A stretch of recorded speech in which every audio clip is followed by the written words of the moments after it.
Hello दोस्तों, स्वागत है आपके अपने YouTube चैनल आलोक मोशन क्लासेस में। दोस्तों आज हम आपके लिए एमपी बोर्ड का जो मासिक टेस्ट हो रहा है अगस्त माह के उसके क्लास 11 के जो आपका सब्जेक्ट है फिजिक्स यानी कि भौतिक शास्त्र, उसके सभी क्वेश्चन के आंसर इस वीडियो पे लाए हैं। तो चलिए आज का वीडियो शुरू करते हैं और उनके सभी क्वेश्चन का आंसर देखते हैं। यहाँ पास स्क्रीन पर आपको पहला क्वेश्चन दिख रहा है कि सही विकल्प का चयन कीजिए।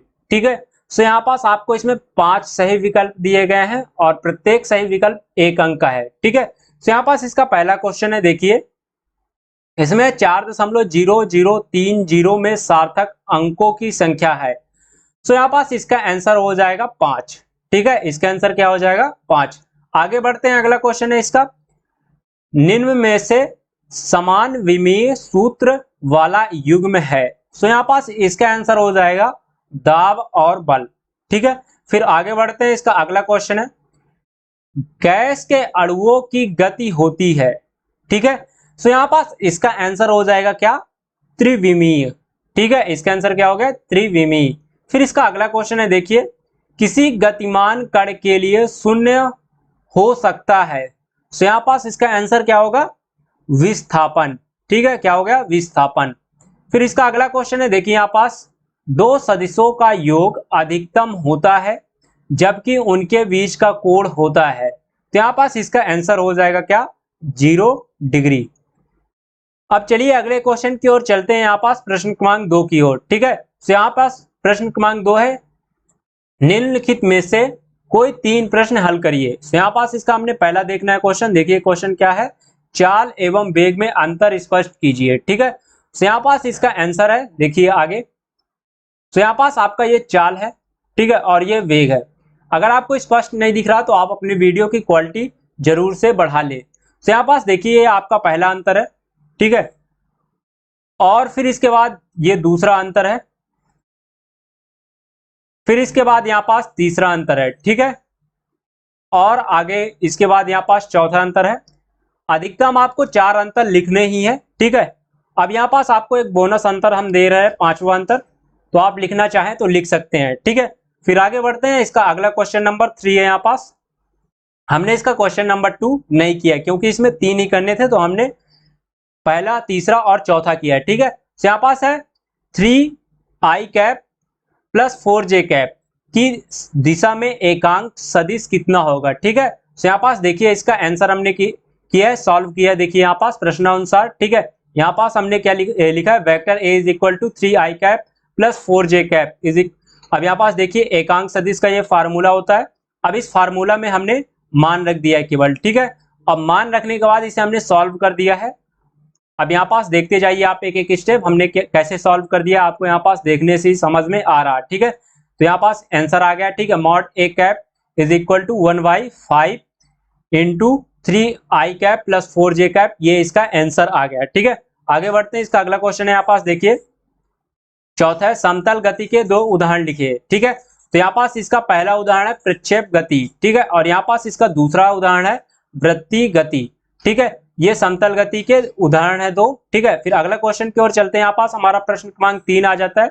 इनमें से भी आपको 3 क्वेश्चन करने हैं। तो यहाँ पास इसका पहला क्वेश्चन है, कलन विधि से एक समान त्वरण के लिए शुद्धिगत समीकरण प्राप्त कीजिए। ठीक है, तो यहाँ पास इसका आंसर देखते हैं। ठीक है, तो यहाँ से हमने सॉल्व किया।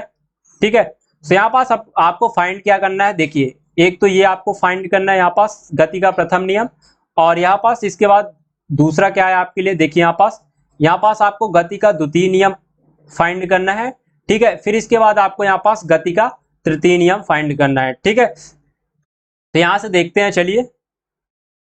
सबसे पहले आपको कहां से कहां तक लिखना है, देखो यहां से यहां तक आप लिख लो।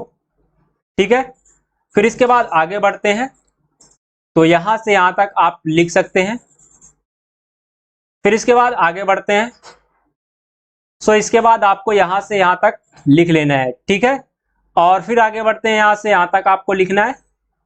ठीक है, यहां से ऐसे आकर आप लिखते हैं वीडियो रोककर, तो आपको लिखने में कोई समस्या नहीं होगी।